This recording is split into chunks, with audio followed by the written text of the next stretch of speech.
Baik, terus diantar ke Semarang ya? Diantar ke Semarang. Kemana itu? Ke Semarang? Di Udiklat Semarang, Kedung Mundu, Pak. Oh. Saya baru pertama kali juga itu ke Semarang. Ya. Lagi diantar sama PLN, wah ternyata bagus juga ya pelayanan PLN. Baru rekrutmen seleksi saja, ini udah diantar ke sini, diongkosin lagi, apalagi tambah lagi kalau untuk konsumsi makan lah udah nggak udah terjamin lah saya gitu. Pokoknya udah kita bawa badan aja sama pakaian ke sana, udah pokoknya PLN udah terbaik lah.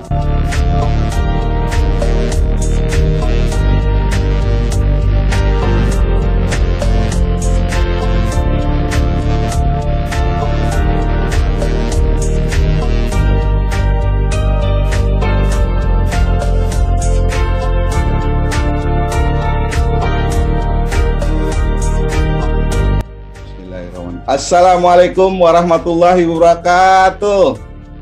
Waalaikumsalam warahmatullahi wabarakatuh. Safety, yes. Alhamdulillah, hari ini hari Selasa, tanggal 3 Agustus 2021. Nah, ini bulan Agustus kemerdekaan. Jadi harus semangat, harus semangat 45 ya. Semangat, Pak. Apalagi kemarin udah juara tuh, dapat medali emas 1 lah, alhamdulillah. Ya, alhamdulillah. Nah, bulu tangkis. Iya. Baik. Bangga juga kita. Oh iya, terharu tuh, ada yang nangis-nangis nonton sampai waduh. Iya. Se-Indonesia itu. Nah, dari sosial media semalam tuh penuh. Bulu tangkis. Iya. Baik. Saat ini saya sudah tersambung dengan sahabat saya nih yang cukup lama saya kenal beliau ini. Manajer Bidang PDKB UPT Pulau Gadung, Ashari. Ini Mas Hari ini pria kelahiran 1984. Nah, kelahirannya. Gimana? Selanjutnya kita mungkin beliau aja yang menjelaskan ya, gimana perjalanan beliau selama di PLN. Nah, berikut saya tampilkan perjalanan karir beliau selama di PLN berikut di bawah ini.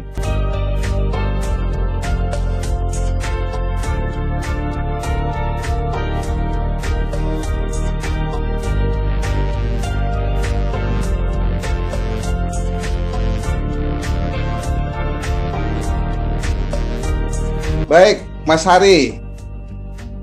Perjalanan karir tadi sudah kita saksikan bersama-sama ya. Mungkin silakan dimulai dengan yang tabel tadi tuh, perjalanan karir Mas Hari. Monggo. Oke, terima kasih Pak Muhar sudah berkunjung di UPT Pulau Gadung, di mana saya sekarang udah pindah dari UPT Cilegon sekarang ke UPT Pulau Gadung. Makasih banyak udah berkunjung di UPT Pulau Gadung. Kantor pertama Pak Muhar. PLN sektor Pulau Gadung. Sektor Pulau Gadung. Ya. Aduh, mohon maaf Pak, saya izin mengunjungi kantor Bapak yang lama. Ya, pertama saya panjatkan puji syukur kehadirat Allah Subhanahu wa taala, di mana kita sudah diberi nikmat sehat, nikmat dapat berkumpul di sini Pak, baik melalui virtual saja, tapi saya udah bersilaturahim, jadi bisa memperpanjang umur lah dengan silaturahim ini. Ya, selanjutnya salawat serta salam saya ingin kepada junjungan Nabi Muhammad SAW. Dan saya juga mohon izin nih Pak, karena sekarang masih pandemi, saya mohon izin supaya kita dapat mendoakan teman-teman kita, sahabat kita, keluarga kita yang lagi terdampak pandemi, yang di ujung tombak pejuang kelistrikan, agar dapat sembuh dan dapat bekerja kembali, dapat melistriki Indonesia Pak. Jadi dapat melistriki lagi, dapat bekerja kembali. Jadi listrik dapat kembali handal, gitu Pak. Dan semua sehat kembali dengan normal dan pandemi segera hilang. Ya, Amin ya rabbal alamin. Gitu. Jadi selanjutnya perjalanan karir saya oke Pak, kenalkan dulu Pak ya, nama saya Muhammad Ashari. Saya 8404032 P3B. Saya diangkat di PLN 1 Agustus 2004 Pak. Saya diangkat di 2004 sebagai juru linesman Pak. Juru linesman di penempatan di RJKB itu tahun 2004. Selanjutnya karena ada perubahan penyebutan nama di 2008 berubah menjadi juru engineer PDKB, TT, dan TED. Tapi masih di regional Jakarta dan Banten Pak. Nah, di 2008 ada pengembangan lagi di situ. Ada pengembangan dari PDKB, TT, TED ke gardu induk. Nah itu alhamdulillahnya PLN mengembangkan atau berinovatif lah ya. Katanya untuk mengembangkan dari PDKB TT menjadi PDKB GI. Itu di 2012 ada pelatihan PDKB GI. Saya termasuk di situnya, dan di 2012 itu saya menerima SK juga di PDKB gardu induk, tapi masih di APP Cawang di situ Pak. Setelah 2012 selama berapa tahun saya dapat promosi ke APP Cilegon. Promosi dari perubahan reorganisasi Pak ya, dari mana P3BJB menjadi unit induk transmisi Jawa bagian Barat. Itu di APP Cilegon. Awalnya di APP Cilegon juga saya sebagai masih junior engineer Pak di situ, belum ada istilah strukturalnya di situ. Jadi saya sama Kang Chandra, Bapak Chandra lah, ditugasin sebagai memimpin untuk membina di PDKB APP Cilegon gitu. Itu baru belum ada penyebutan strukturalnya, tapi saya ditunjuk sebagai ketuanya gitu Pak, dari Cawang ke Cilegon nih, saya sama Kang Chandra di situ. Nah selanjutnya masih di tahun 2000 itu saya pindah di Cilegon itu 2015 akhir Pak. 2015 akhir, cuman dapat SK SPV-nya di 2016 gitu sebagai SPV PDKB gardu induk. Nah dari PDKB gardu induk, alhamdulillah bersamaan juga dapat strukturalnya asisten manajer PDKB di Cilegon, Pak Aris. Ya, jadi kita alhamdulillah komplit struktural di PDKB dari asmen terus supervisor. Sebelumnya asmennya itu asmen engine Pak. Atasan kita asmen engine sebelum ada definitif struktural yang di asmen di Cilegon gitu Pak. Jadi setelah di Cilegon, alhamdulillah saya menikmati ibaratnya suka duka lah di sana Pak. Awalnya saya di Cawang itu baru merintis, baru bangun rumah Pak, gitu. Baru bangun rumah, berapa minggu kemudian saya terima SK ke Cilegon, saya formasiin istri, gitu.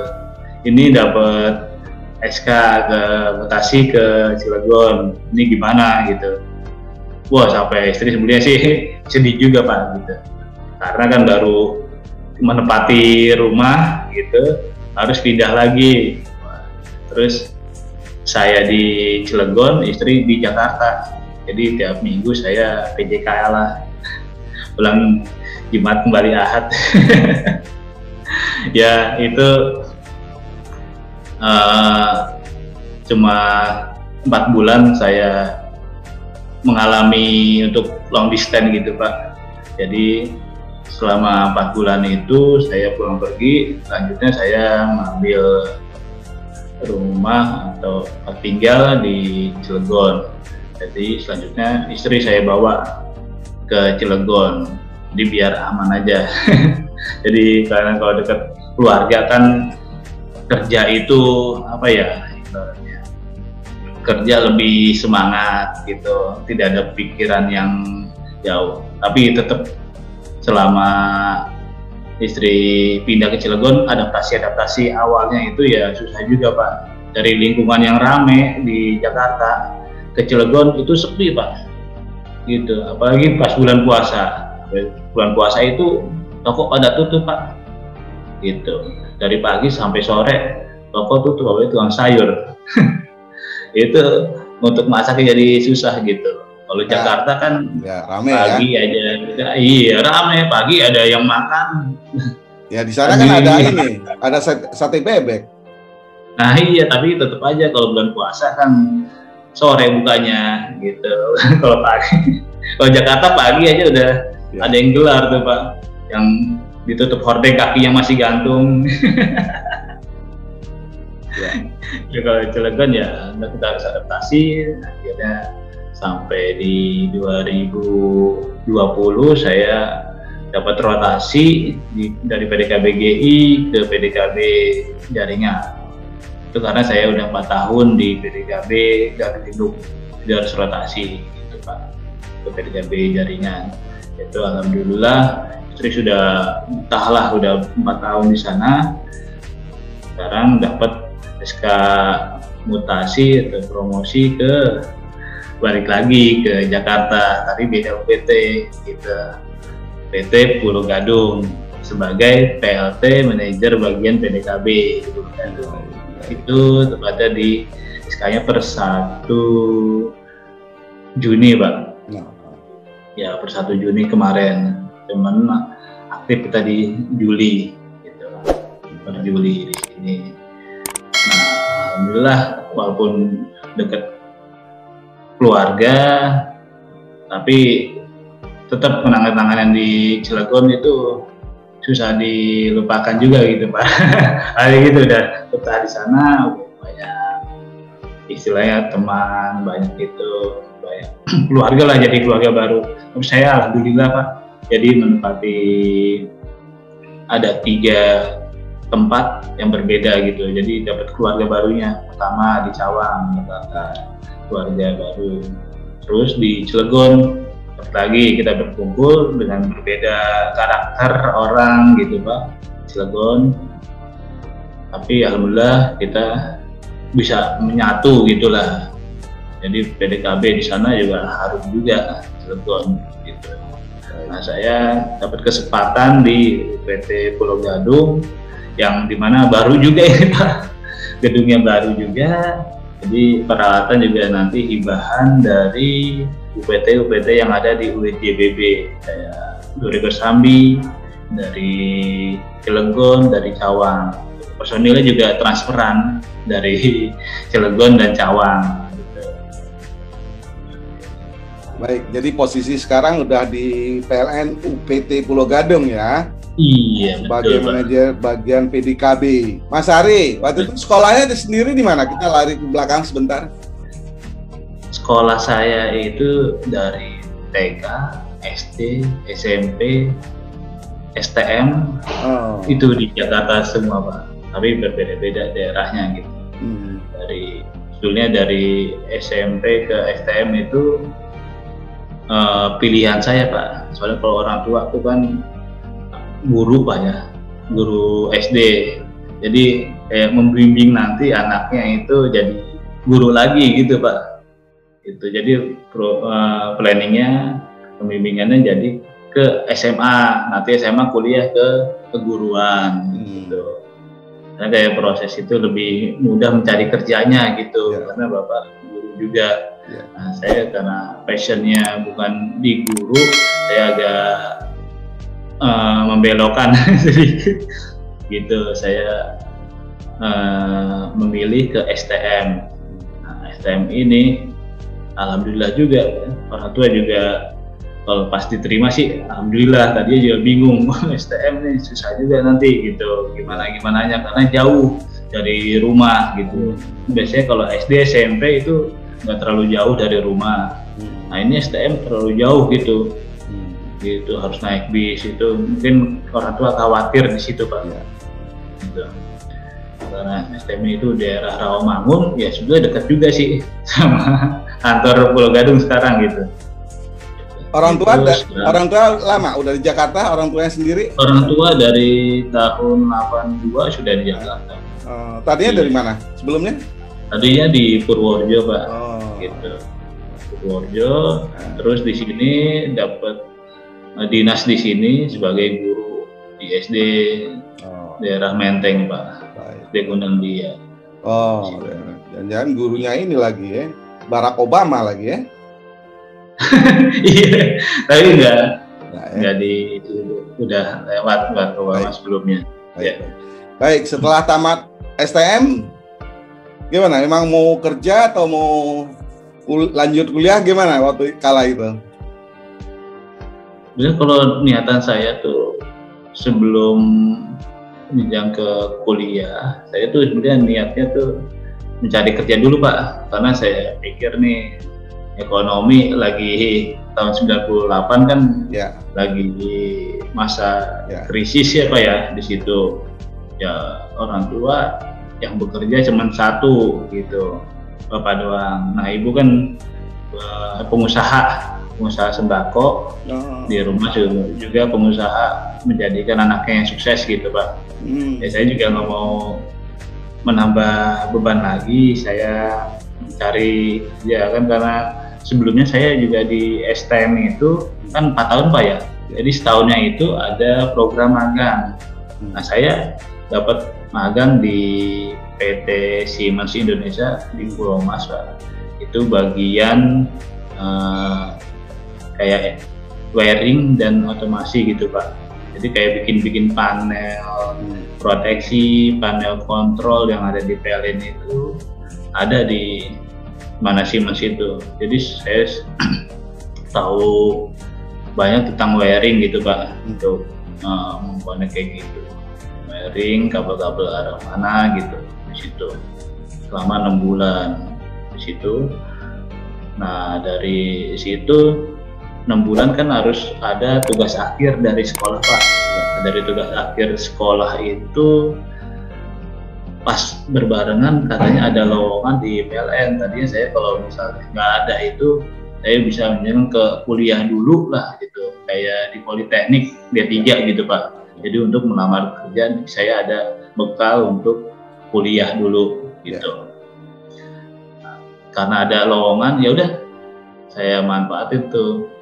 Tadinya juga saya berpikir ya dari magang saya punya basic untuk bekerja di industri, terus bekerja ya udah saya coba-coba. Dari mana sekolah juga menganjurkan, juga menyarankan coba daftar aja yang ada di sini, karena kan tiap Sabtu Minggu itu kita rajin Pak ya untuk sekolah itu untuk mencari informasi apa aja yang update gitu, kayak seperti lowongan gitu, ada di mana aja. Nah di situ saya ditawarkan bahwa ada orang PLN yang datang ke sekolahan buka lowongan di P3B JB untuk Jakarta, Region Jakarta dan Banten gitu. Dari sekolah di papan mading ya, di situ ada. Udah silakan daftar situ, sebanyak-banyaknya orangnya. Nanti udah ada yang inilah, baru udah ada yang kayaknya udah kayak sekolah-sekolah tertentu. Oh jadi gini, jadi PLN itu mendatangi yang sekolah-sekolah yang favorit lah ya untuk pengumuman lowongan PLN. Jadi PLN yang menjemput adik-adik lah waktu itu ya, siswa lah, untuk diajak bergabung ke PLN ya. Oke. Terus setelah melihat pengumuman itu ngelamar ya? 30 orang dari kelas A sampai kelas B. Gitu, 30 banyak juga. Saingan saya banyak juga, ya udah saya mencoba juga di situ. Nggak ada salahnya saya udah selesai magang, ada dapat penghasilan juga sih Pak sebelum magang gitu. Jadi kalau misalnya nggak berhasil di PLN, saya Nah, daftar lagi di PT sebelumnya. Mas Hari, terus lamaran itu waktu itu dibawa kemana Mas Hari? Itu lamaran itu selanjutnya saya bawa ke PLN Region Jakarta dan Banten Pak. Itu lokasinya banyak orang yang nggak tahu juga Pak. Gitu. Iya. Karena di dalam terus belakang gedung tingkat tinggi itu Pak, gitu Menara Jam Sostek gitu. Kalau kelihatan dari jalan utama itu ketutupan, gitu. Ya ketutupan. Jadi sempat nyasar juga Pak saya daftar ke sana. Gitu. Gimana nih orang Jakarta nyasar nih? Ya soalnya kalau daerah situ ke pelosoknya nggak tahu Pak, kalau daerah kotanya saya tahu gitu utamanya. Gitu. Sempat nyasar, saya sempat ke nyebrang flyover ke Hotel Kartika Chandra gitu Pak. Terus nanya lagi di situ, soalnya sejajar gitu saya tanya nggak ada yang tahu. Udah ada yang tahu ini nggak? Gardu Induk PLN. Gardu Induk PLN ya, udah Gardu Induk PLN. Oh ya, coba di sana kan saya ikutin tuh ada tiang tower. Ada tower lah ya, ada tower gitu. Sudah situ, saya balik lagi tuh, lumayan jauh itu Pak. Lewatin flyover lagi. Saya melintas masuk, kirain saya gedung yang di mana Menara Jam Sostek kan tinggi Pak. Yeah. Saya coba aja lewat halaman situ. Disusurin ada berapa ratus meter, ketemu juga akhirnya di belakang situ. Ternyata ada jalan gede juga ya sini, gitu. Ya. Jadi saya daftar, ada beberapa orang karena ada tesnya sangat selektif Pak ya, administrasi itu ya. Satu, tinggi badan diukur. Sedangkan waktu itu saya sama-sama temen tuh banyak juga yang gugur di administrasi gitu. Karena dari tingginya nggak mencukupi gitu Pak. Sama ada temen cewek juga nggak dilolosin juga Pak. Jadi bingung di sana panitia pertama. Ini ada yang mau daftar gimana gitu. Ternyata emang tertulis khusus untuk itu laki-laki istrinya Pak. Karena peruntukannya kan di ketinggian Pak ya di situ ya. Ya makanya banyak ya mungkin ya karena mencoba juga para pelamar itu ya udah akhirnya emang datang aja sama-sama ke sana dan tinggal tunggu tes selanjutnya gitu dari hasil administrasi gitu. Nah dari hasil administrasi selesai kan nunggu dulu Pak. Selanjutnya ada tes akademik ya. Akademik itu kita dipanggil lagi. Banyak juga Pak dari sekolah saya yang masuk ke sana. Ya itu rombongan lagi karena kita sering datang ke sekolah. Habis datang ke sekolah, oh kita ada informasi ini besok ada mana tes selanjutnya, yuk kita bareng-bareng lagi ke sana. Di akademik itu tesnya di SD Pak, di belakang kantor regionnya malahan gitu. Kantor itu cukup banyak Pak di situ. Itu ada ratusan kayaknya Pak. Soalnya kalau dari sekolah saya ya banyak, apalagi nanti di sekolah-sekolah yang lain ya Pak 7 saya itu banyak nih. Kalau itu nggak kehitung lah saya, soalnya dibagi per kelas ya. Iya. Kelas misalnya 30 ada berapa kelas itu di situ. Banyak lah ya. Nomor pendaftaran ingat waktu itu, nomor pendaftaran? Apa Bang? Saran 200-an saya Pak. Iya. Banyak lah nomor dada itu. Nah, karena nggak mungkin kalau di kantor kan nggak mungkin tempatnya kan, karena ratusan gitu kan. Makanya diadakan di SD itu ya. Iya benar, di SD belakang Region Jakarta dan Banten itu Pak. Ya, alhamdulillah selanjutnya saya lulus, ikut tes selanjutnya Pak. Lumayan juga itu, berapa lama nunggunya dapat hasil kelulusannya itu dikirim ke rumah Pak. Itu kelulusan, terus tes selanjutnya tes wawancara, tes fisik. Tes fisiknya ini juga kayak MCU Pak, di rumah sakit itu Lakispra. Yang TNI, iya TNI AU itu. Oh, kirain jadi pilot. Iya, tes keseimbangan di situ kita dites di situ harus ganti baju kayak baju piyama gitu ya Pak. Tes semua fisiknya, fungsi dengan baik atau enggak. Dari situ juga banyak yang nggak lolos juga Pak, karena emang benar-benar tesnya itu murni itu. Jadi kalau misalnya sangka ada bawaan orang dalam, kayaknya sih gitu Pak. Bahkan yang adiknya atau keluarganya orang PLN itu juga karena dia ada masalah di kesehatan salah satu inderanya juga nggak dilolosin Pak gitu. Kalau ini, kalau bawa uang bisa nggak lolos juga? Bawa uang ya nggak lolos kayak orang PLN aja, saudara yang PLN aja nggak lolos, apalagi bawa uang. Gitu. Ada waktu itu ngeluarin biaya waktu ikut seleksi itu Mas Hari ngeluarin biaya nggak? Saya ngeluarin biaya untuk masuk ya enggak Pak, cuman ya kalau ngeluarin biaya buat transport naik bis aja ke situ, rombongan sama sekolah kan lumayan agak murah kalau rombongan STM. Oh jadi untuk nggak ada ya seleksi nggak ada Pak, nggak ngeluarin biaya ya, kecuali transport aja ya. Betul, transport ke situ. Baik, waktu itu tersisa berapa dari teman, khususnya teman sekolah Mas Hari, masih ada yang tersisa waktu itu? Masih Pak, masih yang tes kesehatan aja teman saya ada sekisaran 6 atau 7 orang Pak di situ. Ya. Itu dari satu sekolah. Cuma pas dari hasil tes kesehatan sama tes wawancara lagi terakhir itu tersisa 3 orang saya, Taufik Mulyana sama Heri Yulianto, itu satu sekolah saya Pak. Itu sisa dari Region Jakarta Barat sampai tes di RJKB itu tersisa sekitar 9 orang Pak ya. Lalu ada tes selanjutnya lagi, saya dapat panggilan lulusnya itu melalui telepon rumah Pak. Jadi saya karena saya aktif di sekolah Pak ya, bolak-balik ke sekolah, saya menanyakan kalau misalnya ada informasi apa, saya masih di sekolah. Nah yang telepon tuh di rumah. Orang tua saya bingung dia Pak, orang tua. Ini mau ngubungin ke saya itu kayak gimana gitu. Ada panggilan di PLN gitu.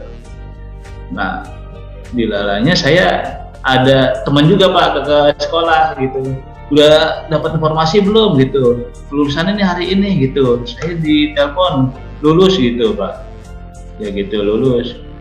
Nah saya kan ada telepon umum depan sekolah Pak, saya telepon balik gitu, telepon balik ke rumah.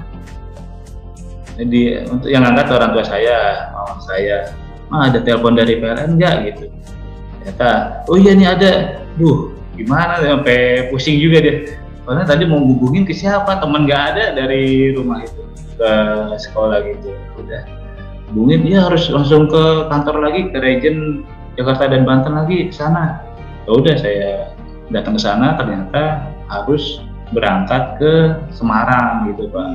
Besok tuh harus langsung berangkat ke Semarang. Ya udah saya pulang dari kantor sana, saya informasikan ke orang tua bahwa saya harus ke Semarang untuk mengikuti tes selanjutnya gitu Pak. Itu ke Semarang sendiri atau diantar sama PLN? Waktu ke Semarang diantar sama orang PLN itu, Region Jakarta dan Banten, Pak Hari sama Pak Usman Pak. Itu orang yang baik bener Pak. Nah mungkin sebelum dilanjut kita kirim surat Al-Fatihah dulu buat almarhum Pak Usman Soeharto. Oh iya.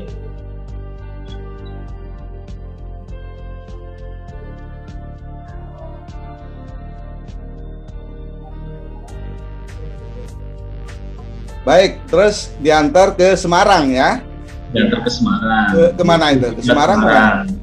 Di Udiklat Semarang, Kedung Mundu Pak. Oh. Saya baru pertama kali juga itu ke Semarang. Iya.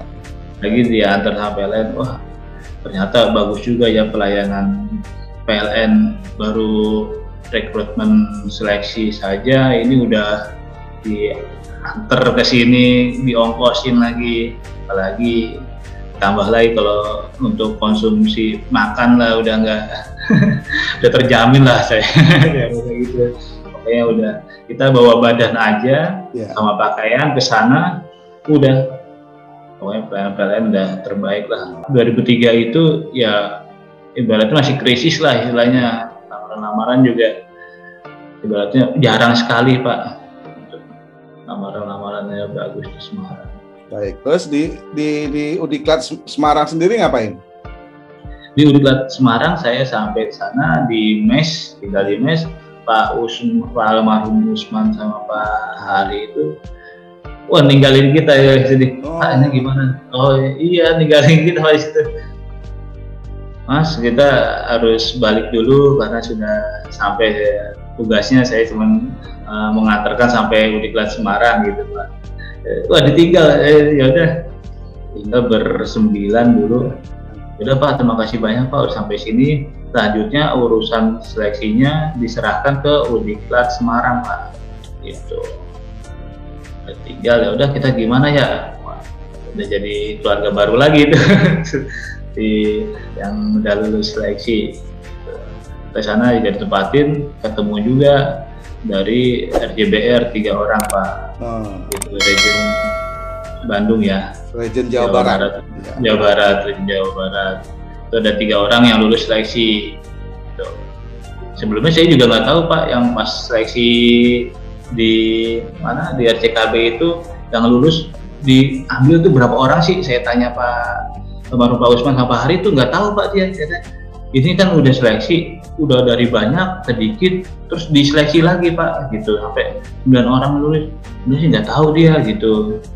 Penerimanya berapa? Pokoknya katanya ya sebanyak-banyaknya gitu. Soalnya dia juga untuk perekrutan PDKB ini dia nggak tahu Pak gitu, masa masih baru gitu.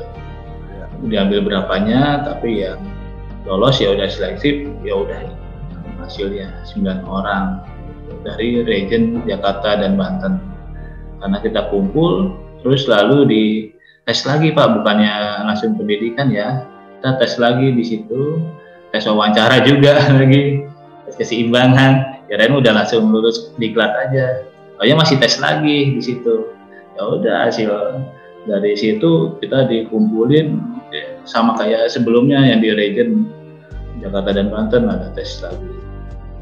Terus ada masih sanggup bekerja ditempatkan di mana saja gitu. Wah, bilangnya sanggup aja. Biar diterima kan Pak. Gitu ya, sanggup aja gitu. Terus habis dari situ tes fisik lagi Pak, kita ditaruh di tengah lapang. Itu harus buka baju setengah badan lah gitu. Dilihat fisiknya apakah ada cacat fisik atau enggak. Dilihat kuping-kupingnya apa ada tindikan atau enggak gitu. Kalau misalnya ada tindik langsung dicoret dari situ. Udah seleksi itu ngapain lagi? Habis seleksi tadi? Seleksi itu udah kita dites lagi, lalu yang lulus itu disamaptakan Pak di Polisian Negara SPN Banyu Biru, itu diadanya di Ambarawa. Waktu itu rambut masih itu ya, masih gondrong-gondrong ya, sebelum berangkat ya?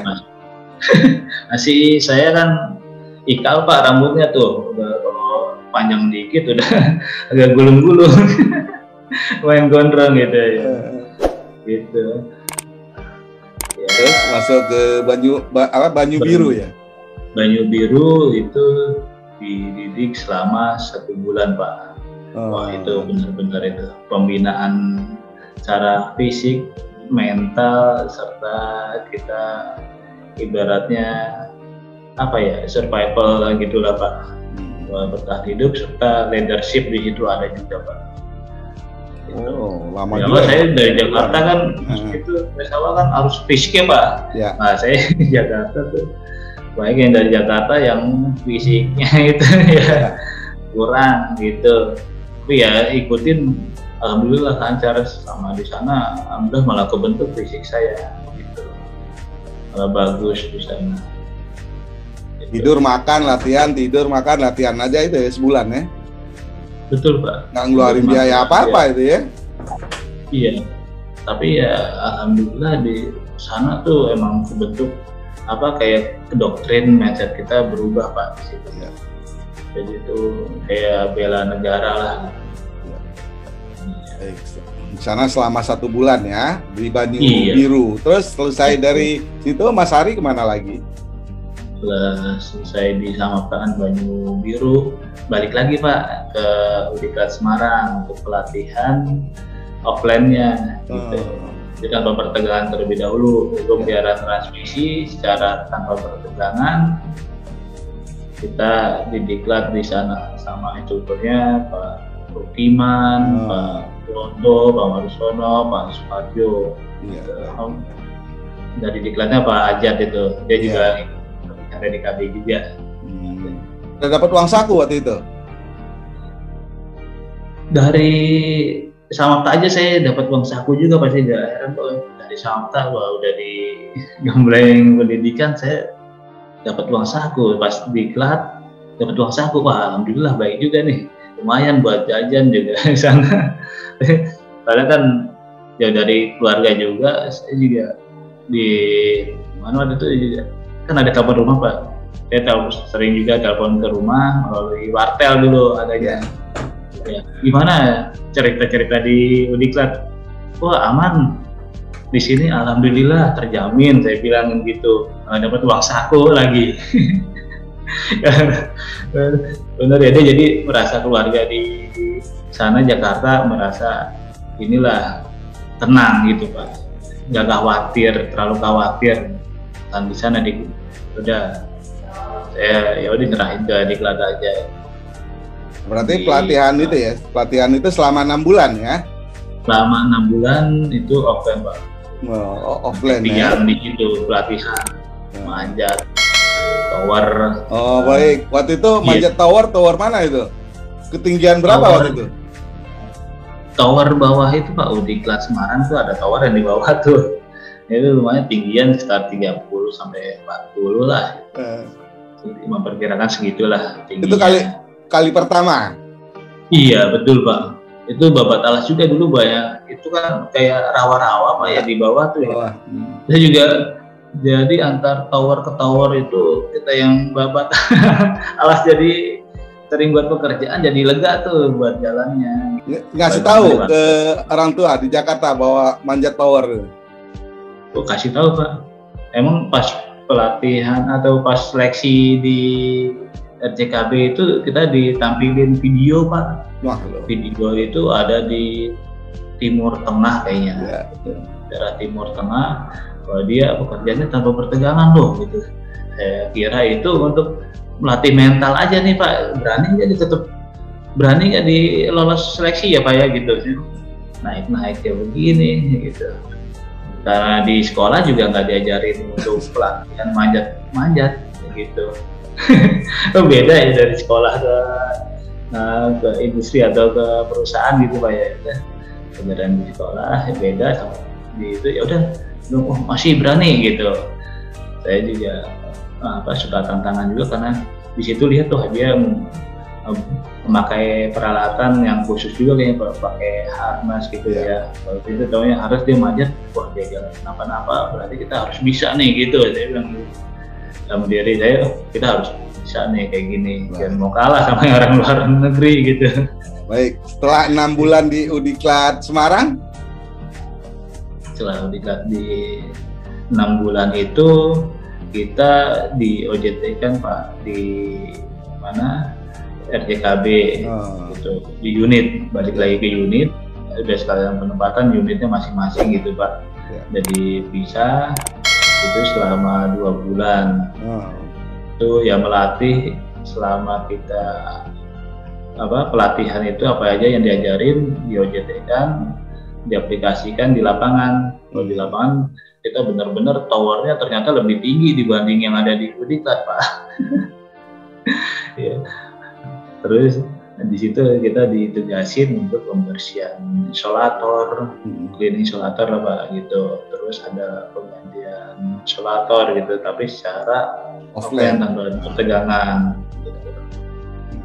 Ya, selama OJT 2 bulan lanjut lagi ke mana? Pendidikan lagi khusus PDKB Pak di Udiklat Bogor. Udiklat. Tapi kurang di sana masih offline ya di Semarang. Iya, masih offline. Oh, jadi masuk ke Cibogor untuk pembelajaran online ya. Pembelajaran online. Nah, Itu selama 2 bulan Pak kita di situ, dilatih di situ sama orang luar negeri Pak, training Omaka training di situ Pak. Ada Mr. John, Mr. Bill, Mr. Craig di situ. Nanti langsung sama didampingi sama senior kita yang ada di unit-unit P3B Jawa Bali Pak, seperti Pak Budianto, Pak Saur, Pak Rokiman, Pak Bronto, Pak Dio, Pak Made, gitu, Pak Ajat. Cuman didampingi, alhamdulillah di sana kita juga belajar kedisiplinan juga Pak. Jadi cara kerja orang luar negeri itu ditularkan ke kita. Gitu. Seperti pelatihan sebenarnya dia karena fisiknya gede Pak ya, gede, tenaganya gede, dia sebenarnya bisa menggunakan satu alat itu sendiri gitu. Kalau kita masih bisa berdua gitu Pak pelaksanaannya gitu.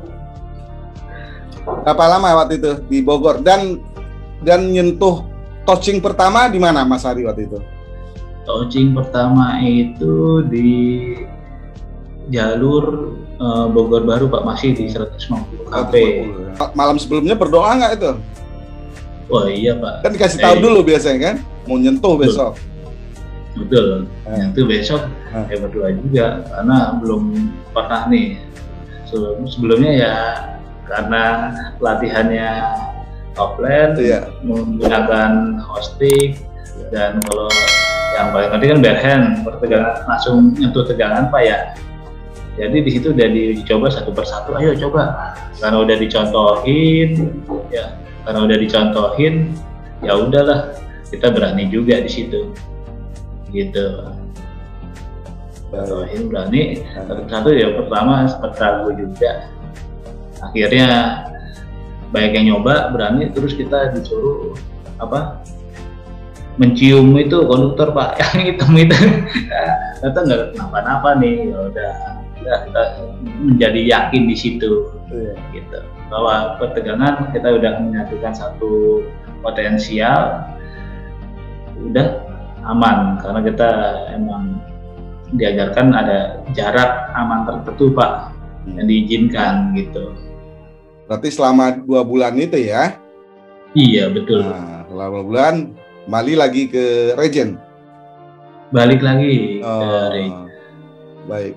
Saya mungkin tadi mau nanya sedikit perbedaan PDKB jaringan dengan PDKB Gardu Indo di mana tuh Mas Hari? Oh, PDKB jaringan itu kan ke instalasi PLN itu ada jaringan tuh transmisi Pak, kayak SUTT gitu ya Pak ya.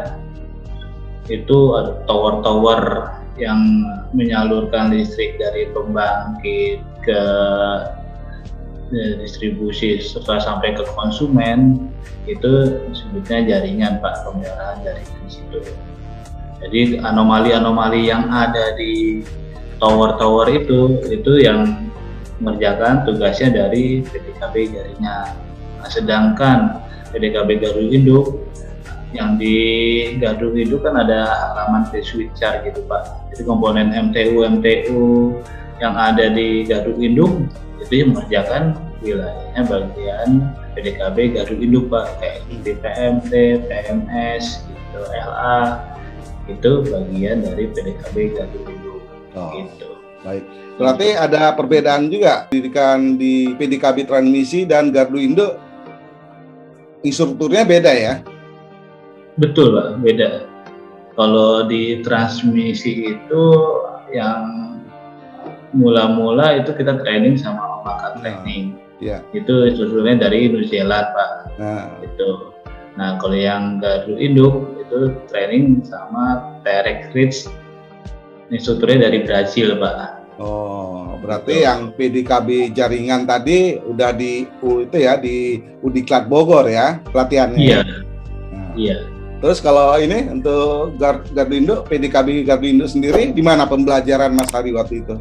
Gardu Induk juga PDKB Gardu Induk kan ada level-levelnya nih Pak. Sama level basic itu saya di Bogor juga, di Bogor. itu untuk pelatihan prakteknya itu di GITED Cibinong Pak, sama di GI Bogor Baru, di situ pelatihannya. Instrukturnya dari Brasil, gitu langsung. Tanpa ada pendampingan senior Pak. Kalau yang transmisi kan ada pendampingan senior. Gitu. Oh dari Brazil ya? Iya betul Pak. Untung kita bukan dilatih sama Ronaldo Pak. Nggak, makanya nggak diajarin cara main sepak bola. Nah itu kalau diajarin sama Ronaldo kita main bola Pak. Jaga main bola udah. Sama ini. Ya minimal nitip salam lah lewat instruktur itu untuk salam tuh buat Ronaldo ya. Baik.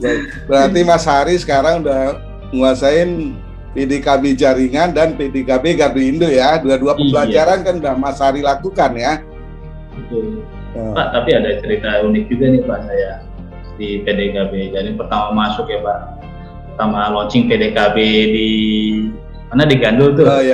PDKB pertama kali di Gandul itu disaksikan oleh Pak Menteri, Pak Dirut kan gitu Pak. Itu alhamdulillah berhasil kok, PDKB-nya mungkin regulasi PDKB nggak diadain di Indonesia gitu. Nah pas alhamdulillah berhasil, kita foto-foto Pak ya sama Pak Menteri, Pak Dirut, Pak itu.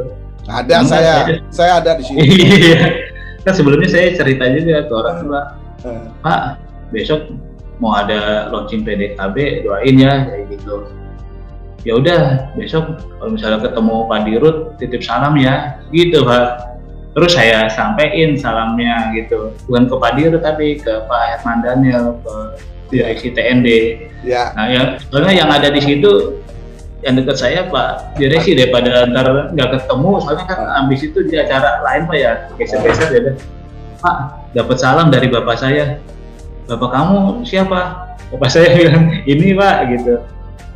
Dari unit mana? Dari unit mana saya? Soalnya bapak saya kan guru Pak ya, guru Pak di SD Menteng gitu. Nah itu bingung deh. Dikiranya saya ada kayak kolega di PLN gitu Pak. Ya udah salam aja Pak gitu. Dengan dibantu saya bingung. Dan nanti kalau saya bilang bapaknya saya ada di sini, takut kolega itu temennya Dirut, direksi gitu. Dia bilang salam aja Pak. Oh iya udah iya. Mungkin udah amanah bapak saya udah saya sampaikan lah gitu. Iya, walaupun bukan sama Dirut langsung tapi sama direksi ya udah alhamdulillah. Pak HDI ya. Iya betul. Jadi waktu itu nerima SK juga ya kalau melihat cerita teman-teman. Iya betul. Terima SK di situ juga. Iya. Dibagikan di situ ya alhamdulillah, senang banget saya gitu. Wah, udah balik ke rumah saya sampai orang tua. Wah, dapat SK. Wah, alhamdulillah. Terus saya karena udah janji gaji pertama saya di PLN saya serahkan orang tua gitu. Saya kasih kan orang tua ke ibu saya Pak. Wah, dia sih nggak terima dia. Iya, orang tua. Iya. Ya terima kasih gitu. Tapi sekarang masih dong ngasih dong. Oh masih Pak. Masih. Alhamdulillah rezekinya kan. Iya. Dari berkat orang tua kita jadi sekarang kayak gini Pak. Iya. Betul. Gitu. Biasanya doa dari orang tua lebih cepat dijabah oleh Allah. Iya betul Pak. Apalagi doa buat Mas Hari, buat anak kan, wah masya Allah. Iya. Masya Allah. Doa masuk PLN aja udah saya senang banget Pak gitu. Apalagi sekarang. Baik. Terus setelah nerima SK itu balik ya masing-masing ke unit masing-masing ya. Ke unit masing-masing ke RJKB. Nah, Mas Hari waktu itu di RJKB berapa orang Mas? Itu ada 12 orang Pak. Ada 12 orang karena baru disebar di B3B Jawa Bali itu 3 regional Pak. Oh.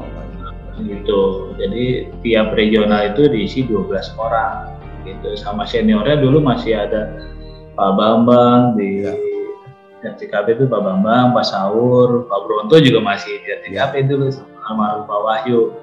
Ada ada pemekaran regional atau PDKB, ada pada pindah semua gitu. Untuk pindah ke tengah gitu Pak. Nah, personilnya juga jadi berkurang, jadi 9 orang. Dari 12 jadi 9 orang satu tim.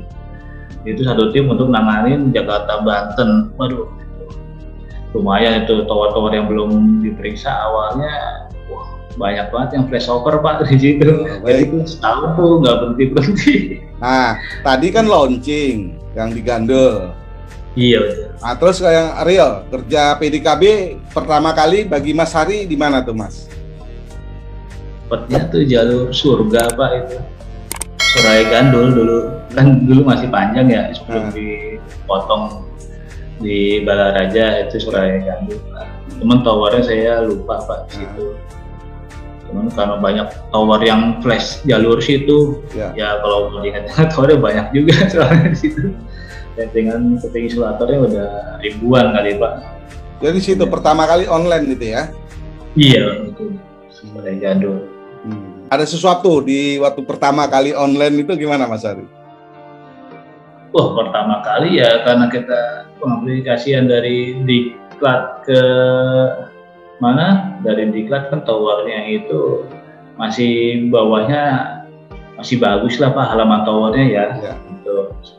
Setelah kita di unit ternyata daerahnya itu berbagai macam itu tantangan gitu Pak. Ada sawah, ada sungai gitu, kita harus lewatin situ, ada bukit, gunung gitu.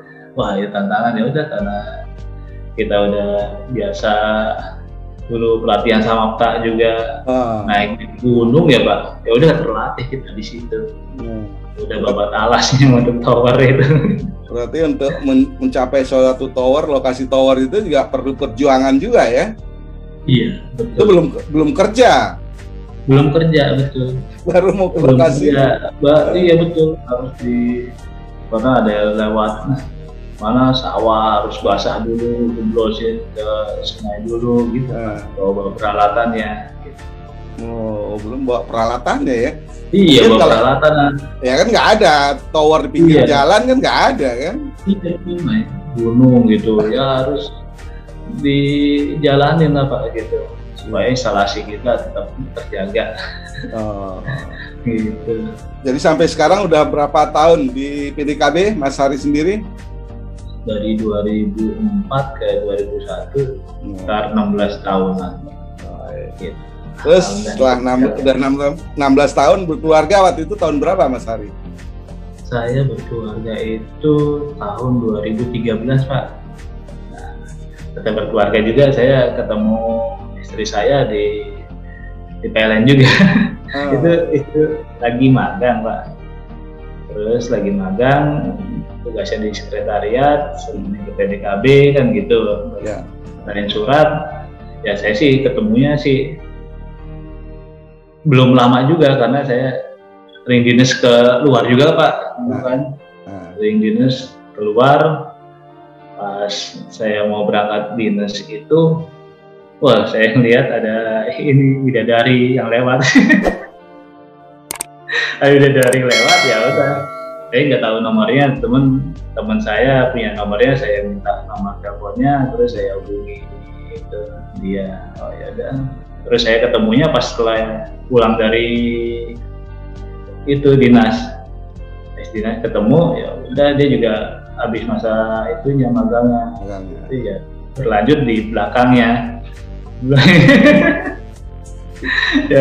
Dikasih tahu waktu itu PDKB itu apa, dikasih tahu nggak?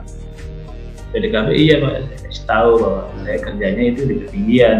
Tapi kan karena dia udah tahu PLN juga Pak ya, dia juga ngerti juga lah istilahnya tentang PLN gitu, udah mengetahui sedikit. Tapi untuk lebih banyaknya saya jelasin di belakangnya gitu Pak.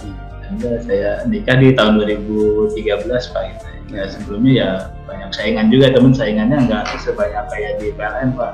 PLN aja kita bisa lolos, apalagi ini gitu saingannya. Dan nikah dari 2013, terus sampai sekarang saya udah memiliki 2 Pak, mau ketiga. Masya Allah. Mau ngikutin Pak Rukiman? Waduh, udah cukup aja. Nempatin yang ada aja Pak. Gitu. Alhamdulillah udah kita syukurin. Gitu. Pak Rukiman kan kalau main futsal ada pemain cadangan juga bisa satu tim. Udah levelnya udah level tinggi Pak. Jadi sekarang mau yang ketiga ya, buah hatinya ya. Iya. Besar usianya udah berapa? Usianya 7 tahun Pak, di kelas 2. Jadi unik juga Pak. Jadi saya di Cawang itu dapat jadi anak 1. Terus di Cilegon saya pindah Cilegon anak 2. Oh, Pulau Gadung. Nah, balik lagi ke sini ini mau 3. Jadi udah jadi hitungnya tuh gampang Pak. Jadi berapa tahunnya tuh saya sana pindah ke Cilegon, ini umur sekian.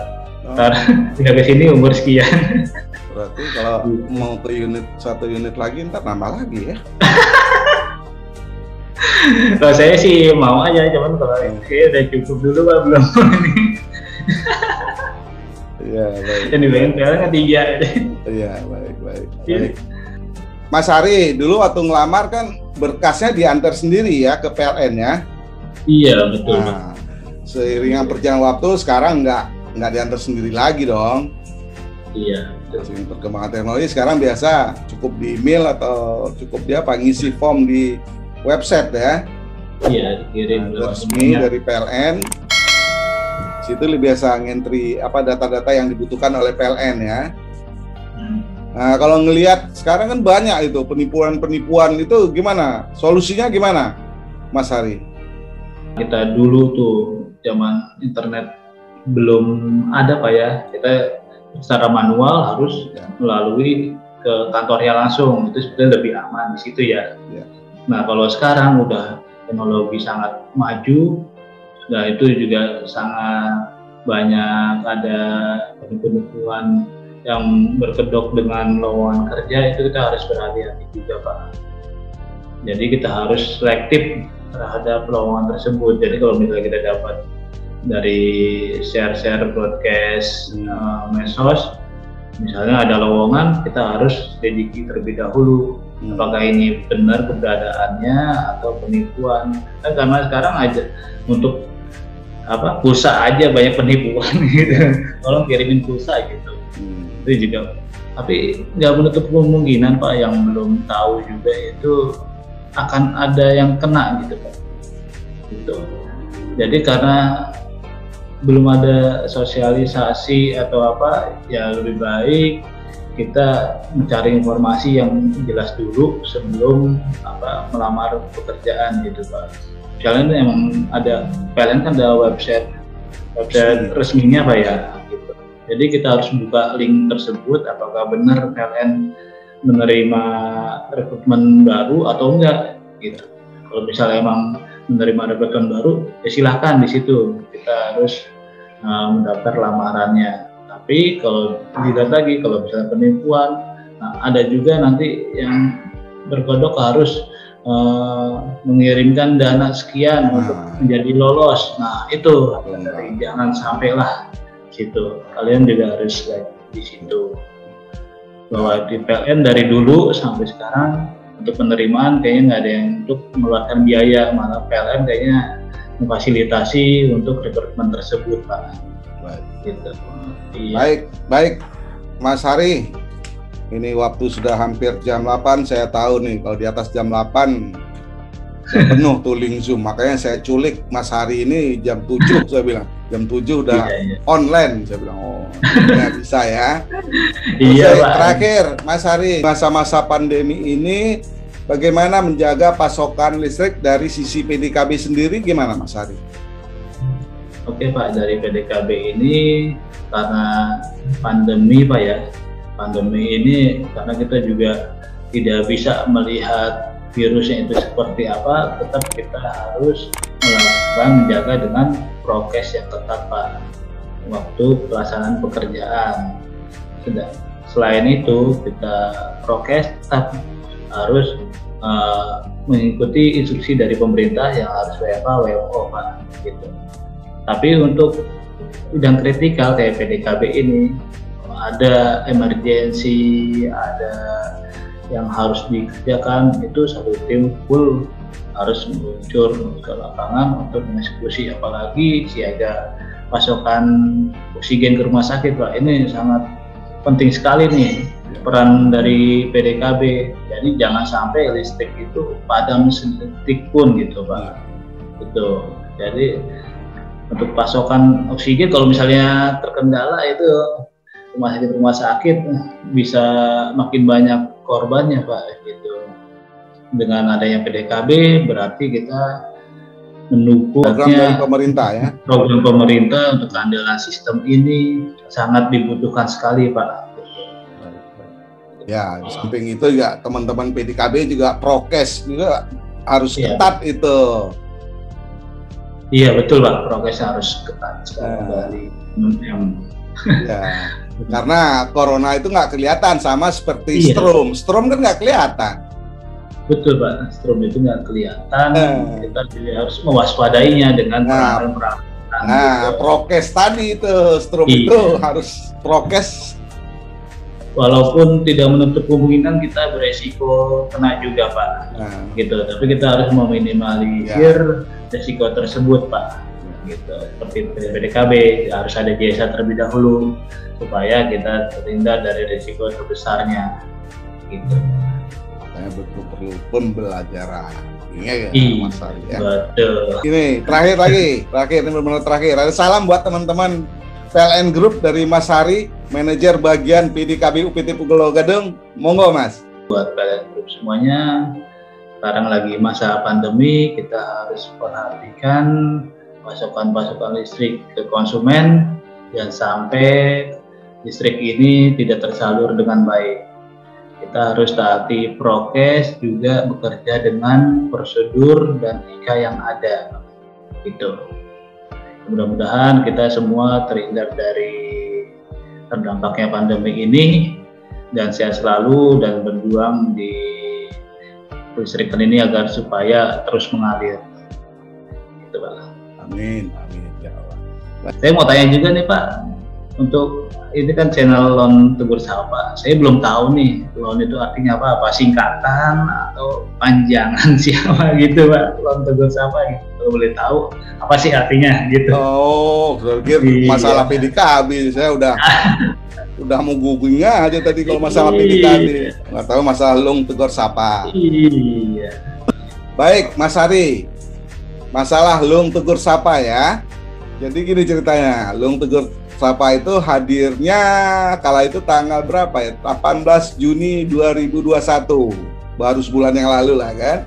Ceritanya kala itu ada saudara atau sahabat saya dari PLN UPT Banda Aceh ngirim video ke saya yang isinya waktu itu ada lomba pantun ya di BUMN ya. Nah itu kan unit-unit berlomba lah ya. Nah dari UPT Banda Aceh ngirim video ke saya. Nah dalam pantun itu ada lagunya ada liriknya, isi liriknya itu Loan Tegur Sapa. Jadi Assalamualaikum Loan Tegur Sapa. Itu bahasa Aceh, lungnya itu bahasa Aceh. Lung itu artinya saya. Jadi saya tegur sapa, maksudnya itu Mas Hari. Jadi Loan Tegur Sapa sama dengan saya tegur sapa, itu maksudnya. Oh iya, oke, terima kasih Pak Umar penjelasannya. Mungkin sobat Loan Tegur Sapa ini belum tahu, Pak, apa artinya itu, Pak. Ya alhamdulillah Pak Mohar udah jelasin nih Loan Tegur Sapa, jadinya tahu kita. Mudah-mudahan saya tegur sapa ini bisa eksis terus, Pak. Amin. Jangan lupa ya channel YouTube-nya di subscribe sebanyak-banyaknya, di share ke rekan-rekan PLN Group. Oke, Pak, ini itu aja. Baik, demikian silaturahim hari ini, hari Selasa, tanggal 3 bulan 8 tahun 2021 dengan manajer bidang PDKB UPT Pulau Gadung, Mas Hari. Wabillahi taufiq wa hidayah. Wassalamualaikum warahmatullahi wabarakatuh. Waalaikumsalam warahmatullahi wabarakatuh.